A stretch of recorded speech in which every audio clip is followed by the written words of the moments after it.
Record to the cloud. All right, Brad, I'll let you share your screen and take it away.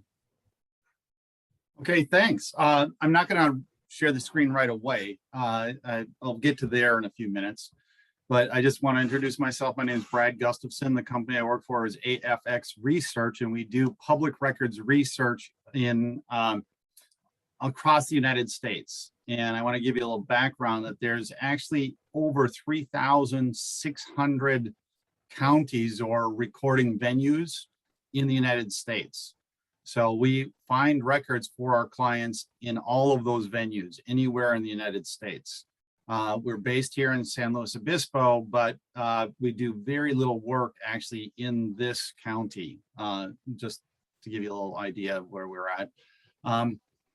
It's best, I think, to understand what our clients are looking for, or who our clients might be, to get an idea of what we do. So the first thing, I'm going to give you a couple of ideas of different types of clients we have. One is going to be reality television shows.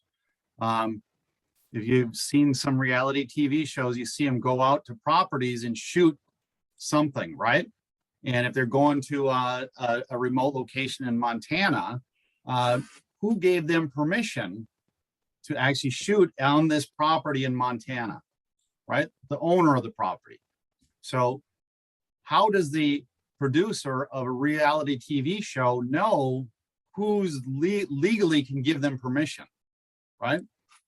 So what they do is they contact us, AFX Research, and we do a quick search and send them a report. We charge them $100 or something, and they give us an address, and we send them a copy of the deed to the property, so that when they're signing a contract, a lease or agreement, they know that the person that's giving them permission actually owns the property and has the ability to grant that permission.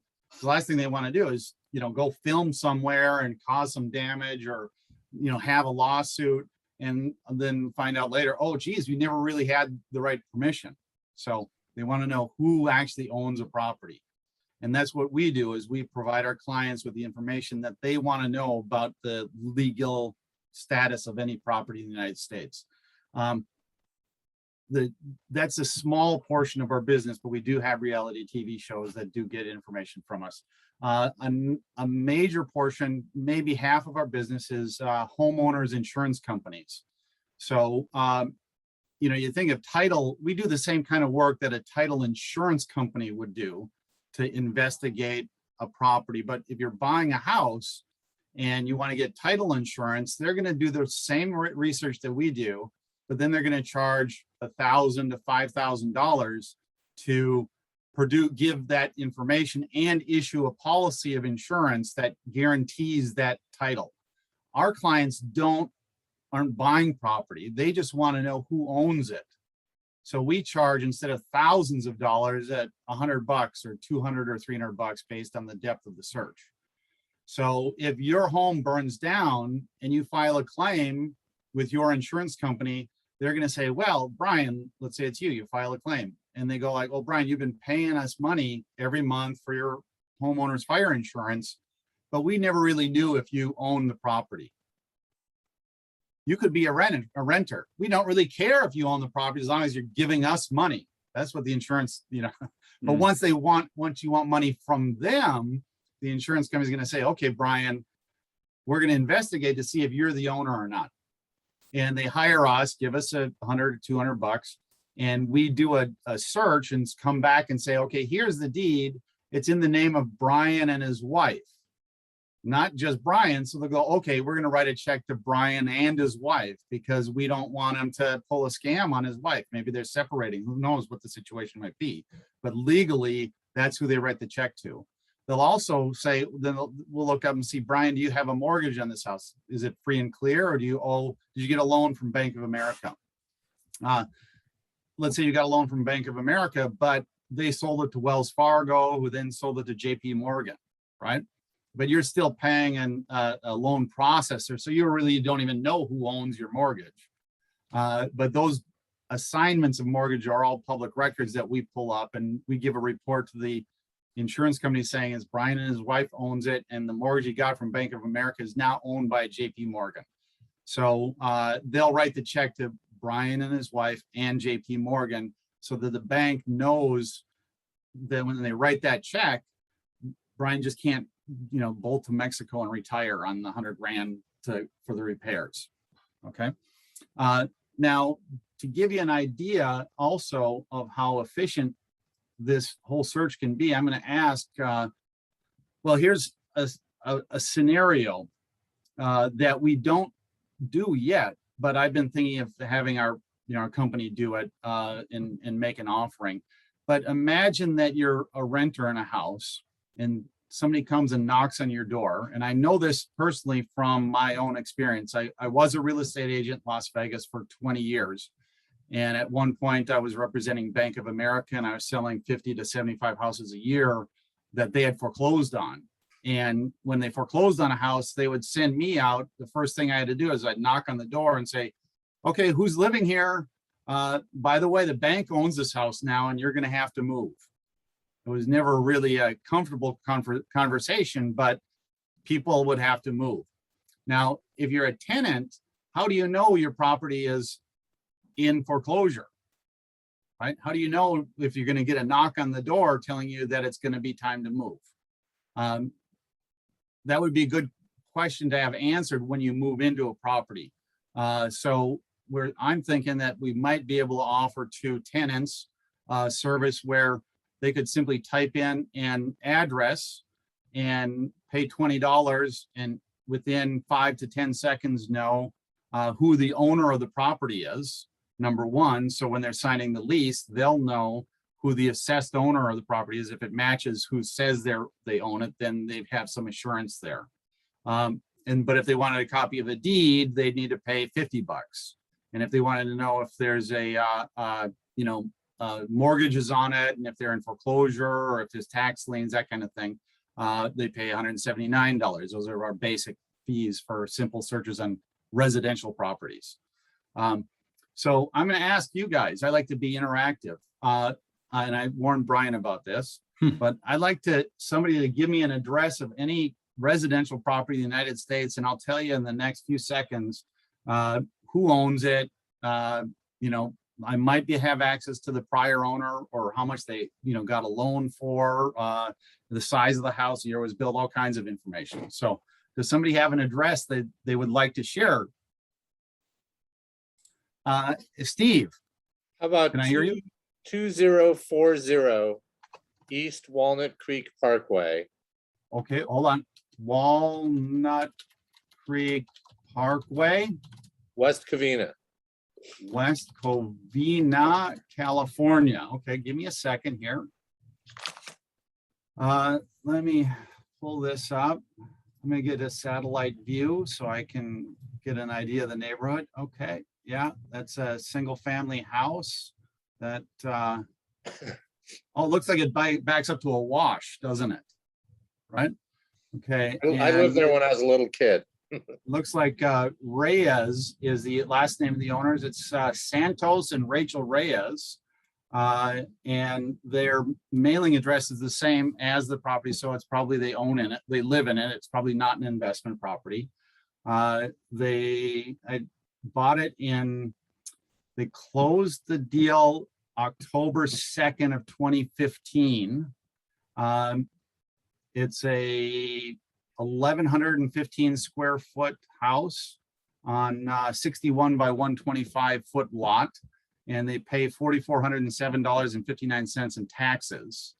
And if I click on that link, I can download the deed and I can look and see that they bought it. Okay. Okay, so actually this is what I just read you is the assessor's records. So that's what's immediately available through the assessor's records. When I download the deed, I can see that it's a grant deed and the seller is Maria Julieta Gonzalez, a widow. And she was a seller and she granted it to herself and Santos Reyes and Rachel Hernandez, husband and wife, all as joint tenants. So there's actually 3 people on the title. So she sold it to herself and to other people, maybe their family members. I can't really tell you. So is that enough information? It's interesting. I was just curious. Yeah. Hey, Steve, now you can call those people up and tell them where the body is buried of your elementary school bully. I did bury a body there under the dwarf India lime tree, but it was a small white mouse. Well, the practical application of this, when I was talking to Brad, was if there's a property in your house and you're seeing that they're doing a bunch of activity that you haven't seen before, typically like curb appeal, and they're doing a bunch of things, they might be getting ready to put it on the market. If you're a savvy investor, you'd be well served to go knock on the door and say, are you looking to sell? Because I will make you a cash offer if you're in that position before the realtor gets their commission. And this is how much more you're going to make. And the reality is you can do the research and have information that they don't even know you have, how much they own on the property, you know, what their situation is, to basically give you some leveraging power. Is there something that's, you know, spawned them to have to sell quickly? But I just think that is how you get real estate these days, is the best houses never hit the market, just like the best jobs are never listed. Anyway, just a thought. So Question, go ahead. Brad. So it's fascinating to be able to look up all those details about a particular property. Is there anything in what you just read or what you'd readily have access to that wouldn't be available through either the assessor's website or through something like Zillow? So that's a great question. As I said at the beginning, we are a public records research firm, which means that all the information we have is public information and is available to you, the public. So anybody can go and get this information themselves without paying us. Okay. However, we have clients that pay us a lot of money to do it for a number of reasons. First off, they're large companies that need information from all 3,600 counties around the country. Every county, if you can imagine, has its own repository for that information. So each county has its own recorder. So if you want to do a lot of it, you have to be able to access 3,600 different county information databases. Not all of the counties are online. So many of the records that we get actually we have a network of abstractors around the country that actually go to the county recorder's office and pull that information and send it back to us. So I'll say most counties have an online record system. However, not all of them are free as well. So you have to pay a subscription cost, you have to pay a per page fee for the documents. Some counties you pay 50 cents per page that you print or download. Alameda County is $3.50 per page. So we have some searches that are hundreds of pages long in Alameda County, and our customers are paying $300 to $800 just to reimburse us the copy costs for the reports that they get. So anyway, yes, everything is public information. You can access it. It's not easy. And what we've done as far as a tech group, I can go off a little now and explain some of the technology that we use to make it efficient. And if you guys are familiar with APIs, which is application programming interface. So we set up APIs with, like the search that I just did now. I got that information through an API that we have with another company that provides all of the assessor's database information. And initially the full owner name didn't come up because they're just providing what the assessor provides. And the assessor's information is not always reliable. If you can imagine, some of these places in Toadsuck, Arkansas, or Mississippi, Kentucky, wherever, that you've got 1,000 or 10,000 people in the county, and everybody knows each other. And I'm standing at my father's gravesite, you know, at his funeral, right? And we're saying, you know, our prayers as we watch my dad go into the thing. And the guy standing next to me is the assessor. So I look at him and I go, hey, Fred, Dad's gone now. Send the tax bill to me. The assessor says, okay, Brad, I'll make that change. I'll put your name on it and you'll get the tax bill now. Well, that is the assessor's records that can be, we tap in like I just did, you know, immediately. And it's very frequently not accurate as far as legal use, right? The assessor's records can be provide references to the recorder's office. So every county has a recorder where you actually record the deeds and the mortgages, the liens, etc. And then the assessor is the one that says, okay, whoever is the owner, I'm going to send them a bill and charge them and collect the money, you know, for the real estate taxes. And they're kind of two separate, they work together, and we search both databases. But you're also, when we're dealing with some of these properties, you're looking at liens that may be federal tax liens or state tax liens or judgments that may be recorded in a county court repository instead of the recorder's office. The courts may have a separate recording location. So does that answer your question? Or Yeah, thank you very much. Very thorough. yeah. So the main thing is it AFX, you said? Yeah, our company is AFX. What I'll do here is let me share my screen. I'm going to share a few things. Picture's worth 1,000 words. Yes. So the main thing, what I gather, and there's nuances that I wouldn't have thought of, is that you're an aggregator and you do the legwork to make it sort of a one-stop shop, so that Yes. people aren't going all over the place. Got it. Thank you. Yes. Yeah. We let me pull this up. Here we go. Here, go here. Here we go. Are all of your records the current owner, or do you have records that go back a number of previous owners? Okay, so I'm glad I was just shared. Do you see my screen up here? Yep, Brad, we do. Okay, so I'm going to do, this is our website, afxllc.com. And we do a whole bunch. If you look down at the bottom, the products, we do current owner searches, which is a big chunk of the business. We do a two owner searches, foreclosure searches. If you're looking specifically at getting the records behind a foreclosure, that's about half our business, that type of work.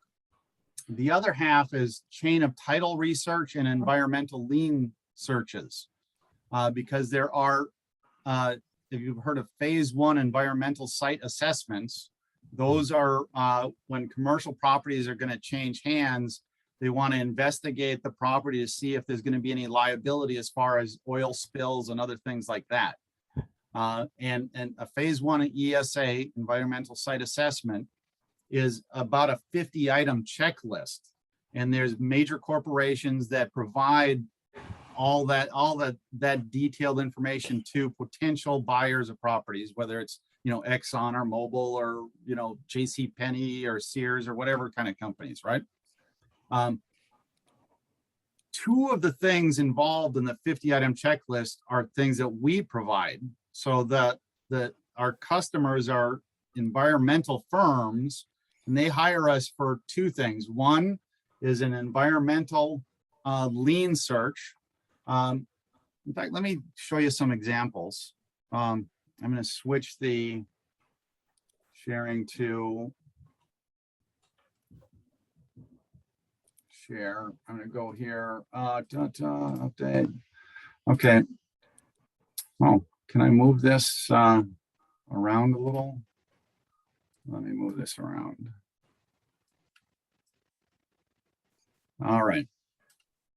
So I've got a number of different types of searches. So right now, this is this will be a 40-year full search. This is going to be a search that has to go back 40 years at least for specific clients, and this is what we end up producing and sending to them. It gives that, our logo and the effective date, and then the beginning is a property ownership information, and then a deed chain, which starts in 1979 and shows who bought it, who they sold it to, and it should naturally follow from one person to the next to the next. Then you get a tax information that shows the most recent assessed, payments. Are they up to date, and what is the assessed value? This property has no mortgages. There's a couple of federal tax liens on the owner of the property. And then there's no leases or other easements or anything involved in this search. You'll notice that if I click on the left-hand side, if I want to see the warranty deed, I click on the warranty deed, and it takes me directly to that particular deed. And then each deed, I can click down, and then we get to the federal tax liens. Those are always fun to see. If I expand this out, you can see this particular person has $447,863 in one federal tax lien, and the next federal tax lien is $551,419. So if you buy that property, you're responsible for that now. Well, here's a story. I like telling stories, so this will help. There was a insurance company had a claim from somebody in South Dakota. They had a cabin on a piece of land on a lake, and the cabin burned down, and they filed a claim, right? And they sent us the search, and we searched through to look, okay, where's the deed? Where's the ownership interest? On this particular property, the claimant, the insured, actually did not have fee title to the property. There was no deed into their name. They had a long-term land lease. So they had leased the property for 20 years or 30 years or something like that. And when we've got the copy of the lease that showed that they had a leasehold interest and not a fee title interest, we noticed in that lease that it said the lease was expiring in 3 months from the day the fire happened. And the lease also said that they had the permission to build anything they want on the property as long as they removed it at the end of the lease. So this is where the fraud comes in. Okay, here's a guy gets a land lease, builds a cabin on it, knows that he has to tear it down, remove it, and return the property to normal, vacant property in 3 months. And instead of paying somebody to do that, he puts a match to it and burns it down, and then files a claim with the insurance company to say, hey, I need the money to, pay me to fix, to replace this, lost building. Right? Yeah. Crazy. So anyway, did that answer whatever question there was out there? Yeah, I just was curious. It's good to have that insight into a property. So yeah, we're at 20 minutes, by the way, Brad. So maybe just a few more things, and then we'll open up for Q&A. But it's been Q&A, so it's very helpful. Okay, I'm gonna do two quick things. This is an environmental lien search. Our reports come in, and we have them printed out, and they go on to our customers. If they are a repeat large customer, they have their own templates, and I blacked out our customer name. So this is the property that they get. This is an environmental lien search. And you'll see that it said there's no deed found from 1980 to present. So in that particular, the criteria for a lien search, environmental lien search, is back to 1980 or newer. And if they purchased it before then, we don't even give them a deed. A chain of title is a search that they want to just know who owned the property going back to 1940, because that was kind of the lingering question out there, is how far back do we go? So the chain of title searches go back to 40. And they're looking for anybody that might have caused environmental damage. So all they want to do is they look at this. This report starts out with a current owner, which is DPIF2WA7 Mountain View LLC, and they bought it from Cadman Materials. And then the previous owners are Cemex Materials, CSR America, Associated Sand and Gravel Company, successor to the Modern Home Builders, Inc. The city of Everett owned it for a while, so this must be in Everett, Washington. And the last deed that we could find going back to 1940 was from Pope and Talbot, Inc. to Howard F. Sievers and George Ducey. So these searches, the environmental lien companies or environmental research companies are just looking to see, is there a company owner that would cause us a red flag and have to do additional research? So if it was owned by, Standard Oil Company, they might say, oh, we have to look closer and maybe do a soil sample, drill into the ground and see if there's soils, if there's actually been an oil spill there or something like that. This is one that might be a red flag because you got all these, sand and gravel companies and paving companies and stuff like that. And that might raise a red flag, but those searches all go back to 1940 and we do back to patent. We've been, I just had deeds back to 1910 and 1875 and stuff that are handwritten. You can barely read. But anyway, I'll stop sharing that and take questions if there are any.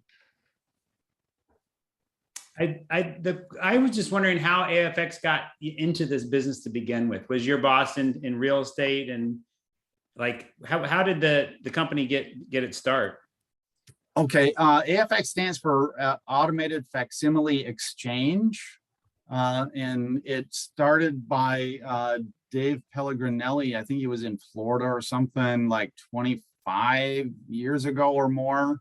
And it was just a way for people to actually call a phone number and punch in and have some information faxed back to them. And eventually we ended up doing the title research. The company moved to San Luis Obispo when I moved here about 10 years ago from out of state, and we had about 4 people. I was one of the fourth person hired when they moved here. Currently, we're actually quite small. We've got a dozen or 15 employees, but we send out searches to hundreds of different vendors.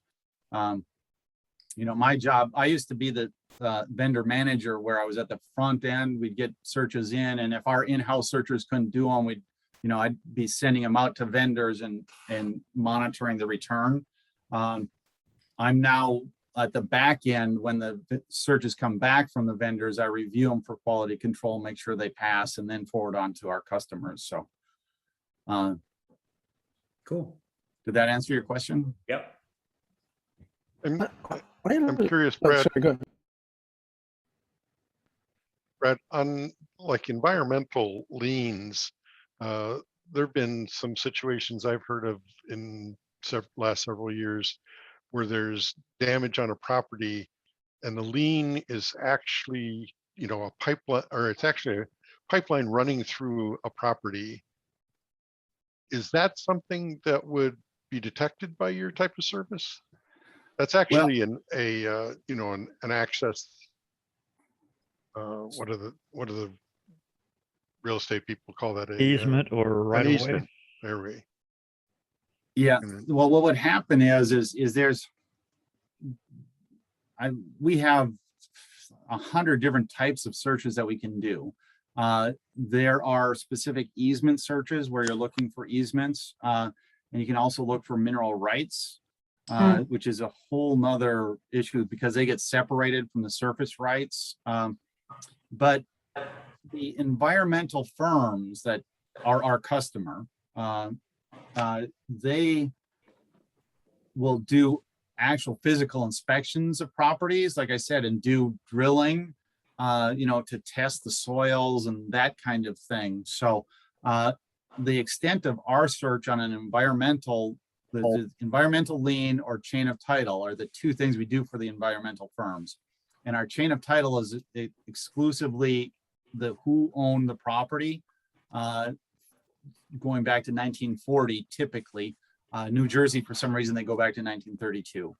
And that doesn't show up as we don't really search easements for that. They're just looking for the name of the owners for red flags to then possibly do additional searching. And then the environmental liens themselves are very specific things that get recorded not only at the county recorder's office, but we have to go to the I have to look at the disclaimers. Every state has like an EPA site that needs to be searched. And there's other places that we look that deeds aren't recorded for the environmental liens. Does that answer your question? Sort of. Okay, so I'm also going to say that the database, the database at the county would have the easements. Yes, they in their do. recording, and but the question is, we do search easements depending upon what the client asks us to search for. Got it. And there Okay. are searches that we actually bought a company and took on their clients last year. And in Michigan, they did a lot of work in Michigan. In particular, Michigan has a state law that says you have to search back a certain distance that's longer than just a current owner.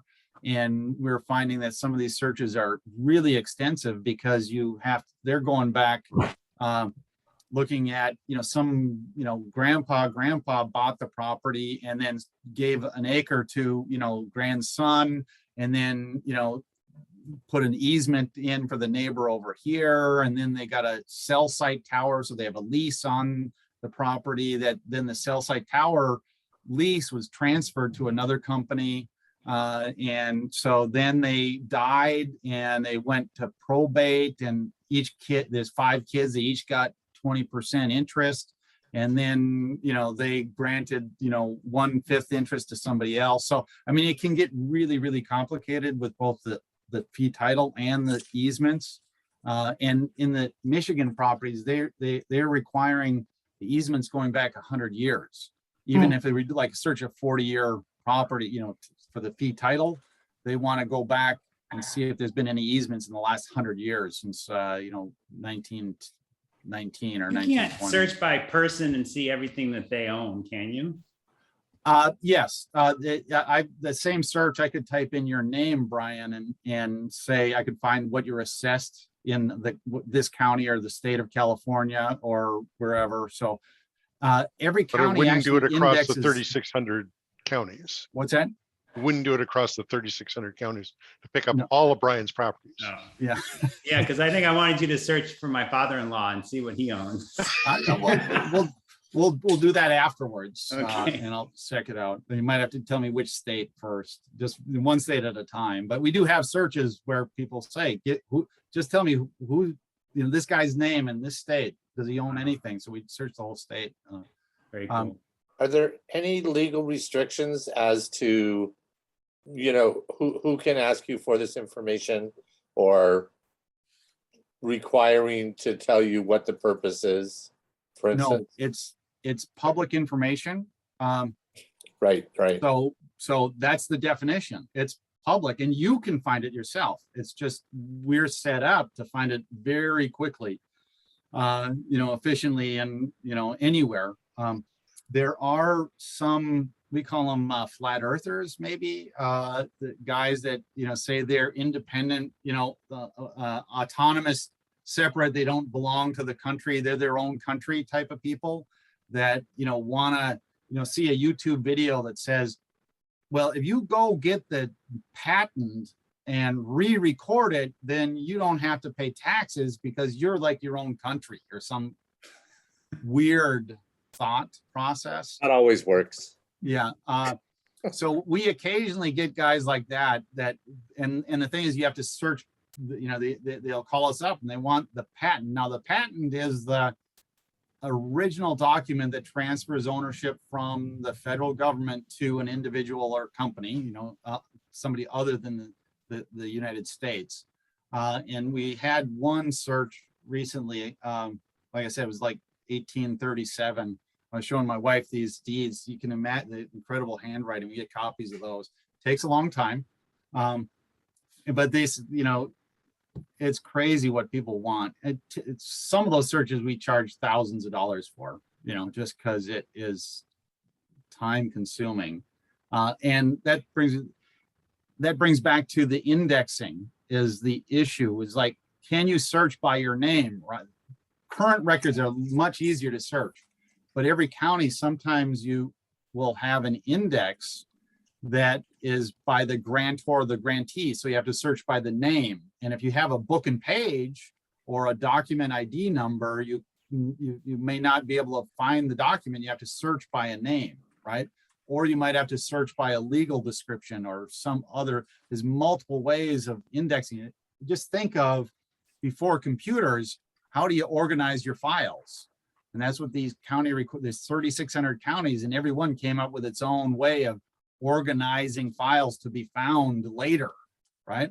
And they didn't have computers, so they have these big books, where they write out people's names and, the dates and who they bought it from and who they sold it to. And they have to do it twice, because then you can search by the grantor or you search by the grantee. In some counties, you only have one or the other, so you can search forward or you can search back, from the back to the future, the present, or from present back, and not the other way or both ways. It's really can get messy. And there's some counties, their records are just trash, and it's impossible to find stuff. I think up in the Bay Area, a couple of those counties, San Mateo, I think, where Silicon Valley is, right? They're like the worst. You can't find stuff there. They're just growing too fast. And it's like, you want, here's a property. We can't find it. Indeed, we don't, there's nothing, we can't even find anything that shows who owns it today. So it's crazy. I have a question. Yeah. Is every search started from scratch, or do you cache information that you've learned previously and apply that to future searches? Well, our system, using these APIs, when our customers type in an address, minimal information, we go out through an API to the database that I just used and pull back what we can get and put it into our system. Then when we send it out to somebody, and let's say we need to send it out to our system, will actually read that information and determine, based on the search, how far back you have to go, whether we should do it in-house or send it out to somebody else. If we're sending out to somebody else, it'll go through our database of vendors who search that county and rank them based on what price they charge and how fast their average turnaround time is, and select one and send them an email saying, here's the information, that we may have just gotten an address from the client, but through our initial API, we now have a parcel number and a legal description and a prior owner name. So that gives them additional clues on where to search and how to search it. And then we send it to them, and that whole process from the time our customers enter an address to the time we send it to a vendor, maybe 10 seconds or less. And then once the vendor gets that, order done, they can log on to their portal. We'll give them a portal, and they can type in the information, the seller, the buyer, the dates, recorded, book and page number, and hit enter, and it comes in back into our system. And we have hundreds of checks that go. So our system scans the documents to see if there's words that we don't want seen that are red flags, or if the name they found doesn't match the name the customer is looking for, then it's a red flag. But if it passes all of that, it actually then gets printed on our customer's letterhead and sent to them without us ever looking at it. So that's about 10 to 20% of all our searches we don't ever even look at. Our customers enter, we send them to somebody else, it gets done, our system checks everything out, it passes and gets sent on. Yeah, Brad, you had mentioned one of your guys' kind of competitive advantages or advantages to your clients is just the interface that you give them to keep everything like very reachable, right? So they now have that safe search in their system, so they can pull that up, in 2 months or whatever. So yes. And that's a subscription that they keep paying to have access to all of the data that you've been pulling. Well, they don't pay a subscription. They just pay us for the searches.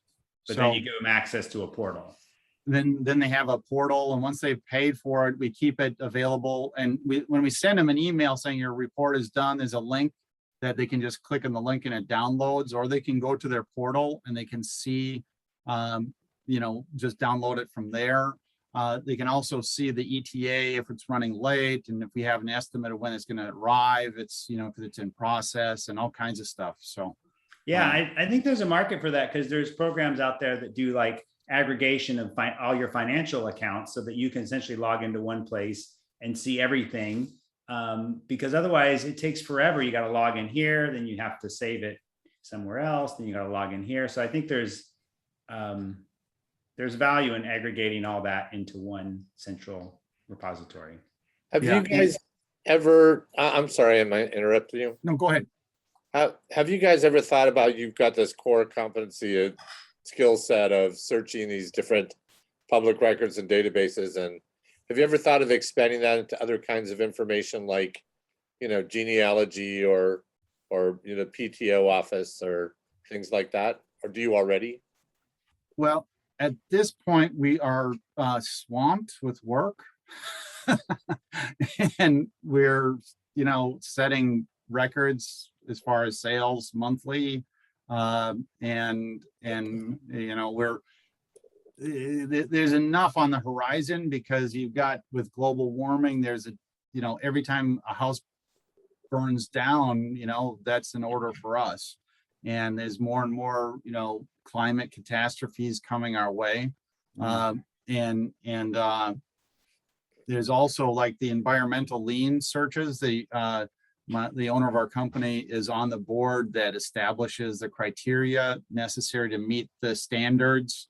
And they're in the process of increasing the scope of the search necessary to pass the environmental searches.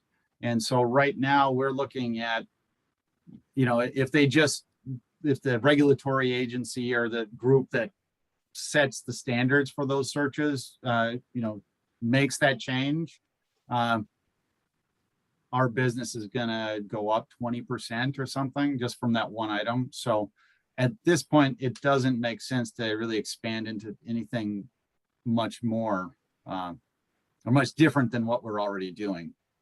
Good problem to have, what you got there. Yeah. A different question, if I may. Sure. So you had mentioned renters as opposed to owners. And so I'm not sure whether this would fall under the category of public information or not. That's the essence of my question, I guess. I've always wondered, let's say you go online and you search by somebody's name in maybe a city.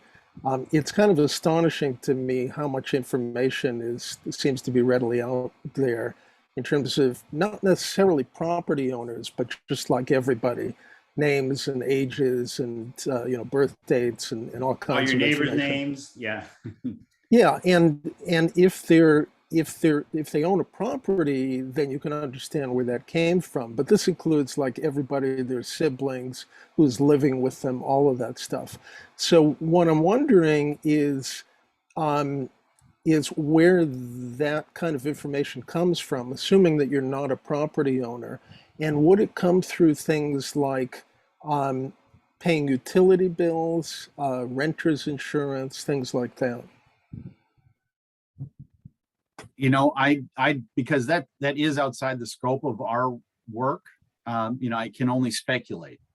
And, it's like my wife and I, we'll be talking about, a TV show or something, and then we pull up our phone and on the YouTube link, there's that TV show comes up or something like that, so I think there's so many ways, Facebook and everybody is grabbing whatever they can from us, that it's I can't even comprehend. Yeah, Ron, you want to use a proxy server if you want to hide your identity. They pretty much know everywhere you go, and all that stuff is fed into these data mining companies that they track all of your purchases. They track all the websites you've been to.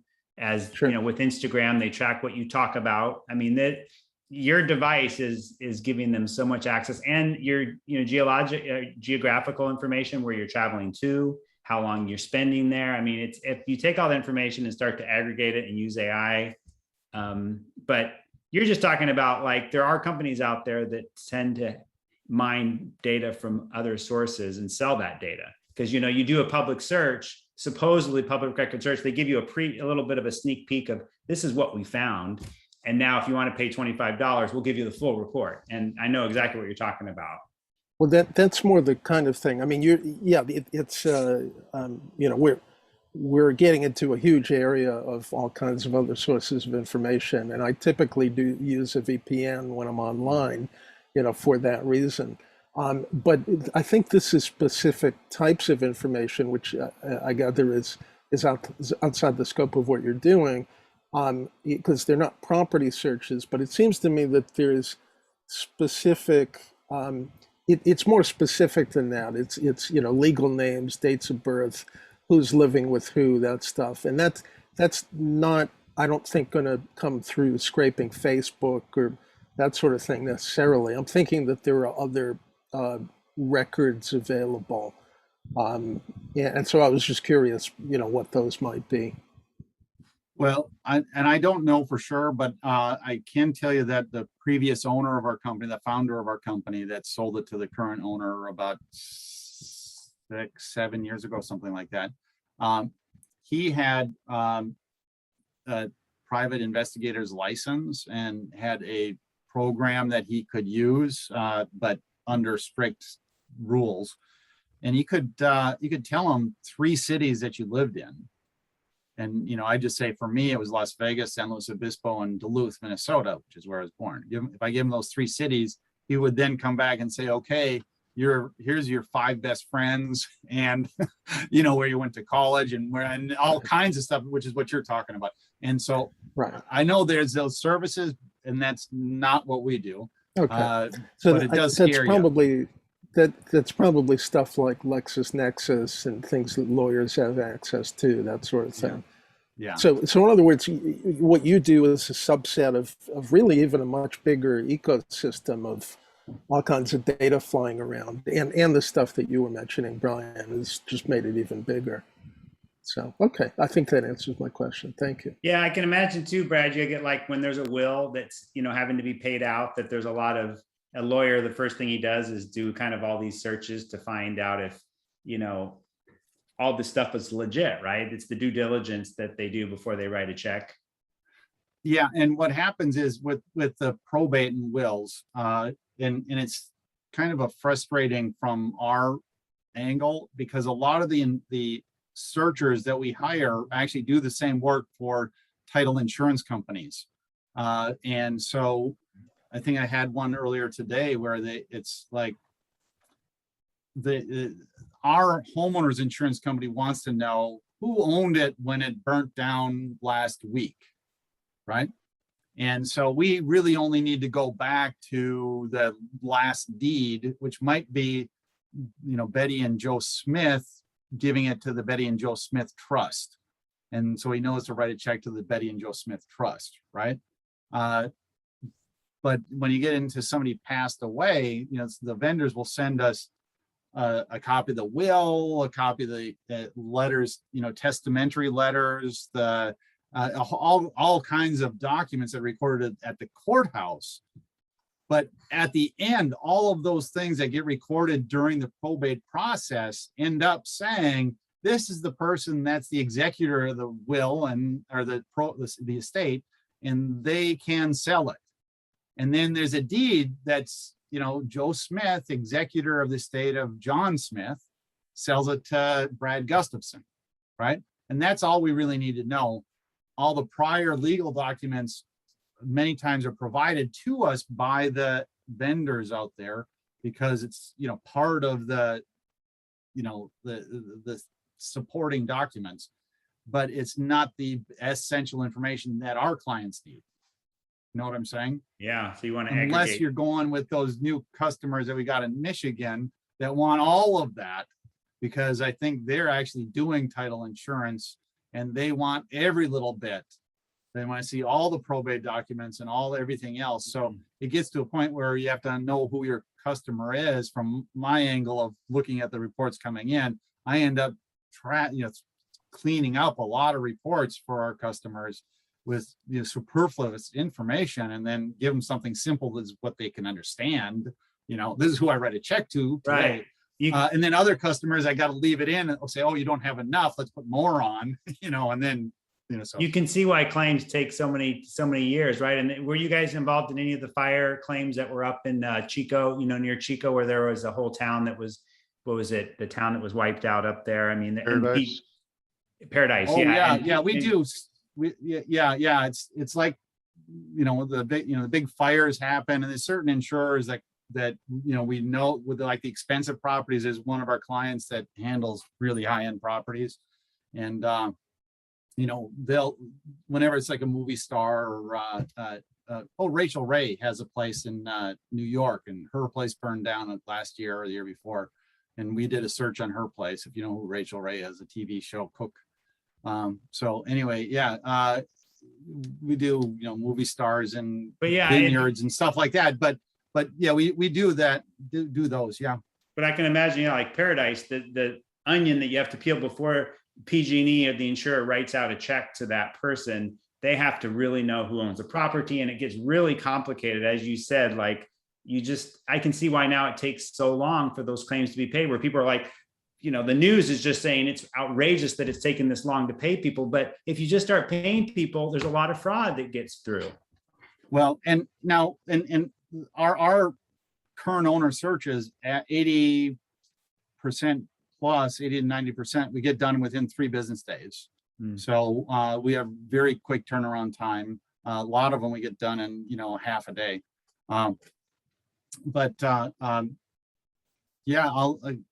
There was the fires down in Ventura and Santa Barbara, and people filed a bunch of claims. They weren't paying those claims because it was the mudslides. The mudslides, they weren't paying the claims on the mudslides because it was a natural event or something. And then there was a judgment that came through from some state court that said the mudslides were caused by the fires. And so now the insurance companies had to pay the claims for the mudslides, because the mudslides wouldn't have happened if there wasn't a fire. And so once that judgment came through, boom, we got a bunch of searches, from the bottom line, they don't want to pay, right? So Fascinating. I kind of like this because I'm helping people get money from insurance companies. It's good. It's like, I want to help you get money from these guys.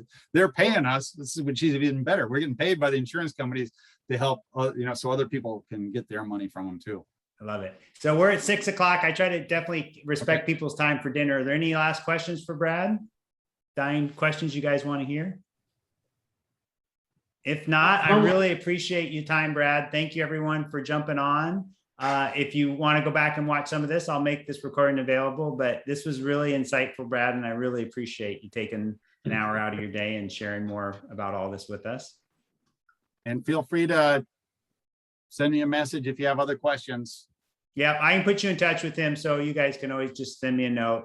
And we'll have someone lined up. There's a chance we're going to have someone next month talking about the polygraph, technology behind the polygraph. He's a polygraph inspector. So keeping it interesting at Techbrew. That's my goal.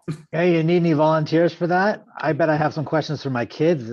I'll volunteer. You want to put them on the polygraph? Actually, that's a very interesting idea. Thank you. And Brian, you mentioned that the tracking that just go behind the scenes every time, every click that you do, every information that you put into the web. If you have somebody, some expert who can really shed light on that issue, that would be so fascinating. I don't use Google. I use DuckDuckGo, and it does limit quite a bit, but it's not enough.